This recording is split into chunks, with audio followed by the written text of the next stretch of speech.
Hello friends, welcome to cine entertain. নায়ক বদলেও লাভ হলো না, বন্ধের মুখে স্টার জলসার জনপ্রিয় সিরিয়াল। হয়ে গেল অন্তিম দিনের শুটিং। স্টার জলসার প্রায় 2 বছরের পুরনো সিরিয়াল অবশেষে শেষ হতে চলেছে। জানুয়ারি মাসেই বন্ধ হবে সিরিয়ালটি যখন শুরু হয় তখন অল্প কিছুদিনের মধ্যেই টিআরপিতে বেশ ভালো ফলাফল করতে শুরু করে। এরপর ধারাবাহিকভাবে বহুদিন পর্যন্ত টিআরপির সেরা 10-এর মধ্যে জায়গা ধরে রেখেছিল এই সিরিয়াল। বিগত 2 বছরে ঘটনার ঘনঘটার মধ্যে দিয়ে এগিয়েছে গল্প।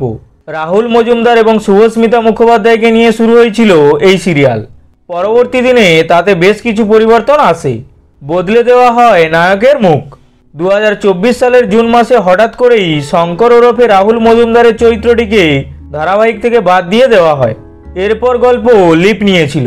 শঙ্কর এবং ঐশানীর মৃত্যু দেখানো হয় এবং তাদের মেয়ে ধৃতিকে নিয়ে নতুনভাবে শুরু হয় গল্প।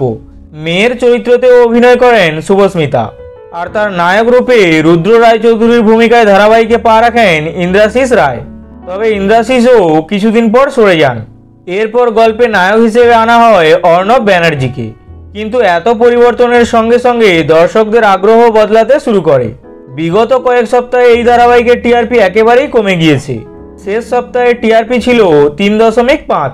তাই এবার পাকাপাকিভাবেই সিরিয়াল বন্ধের কথা ভাবছেন নির্মাতারা। 18ই জানুয়ারি শনিবার এই ধারাবাহিকের অন্তিম শুটিং হয়ে যাবে। জানুয়ারি মাসের শেষে কিংবা ফেব্রুয়ারি মাসের শুরুতেই এই ধারাবাহিকের জায়গা নেবে নতুন কোনো সিরিয়াল। 2022-এর শেষ থেকে 2025-এর শুরু। সগর্বে চলল হরগৌরী পাইস হোটেল। টিআরপির অভাবে অন্যান্য সিরিয়াল যেখানে মাত্র কয়েক মাসের মাথায় বন্ধ হয়ে যায়, সেখানে এই সিরিয়ালের যাত্রা যথেষ্ট সাফল্যের বলে দাবি করছেন ভক্তরা।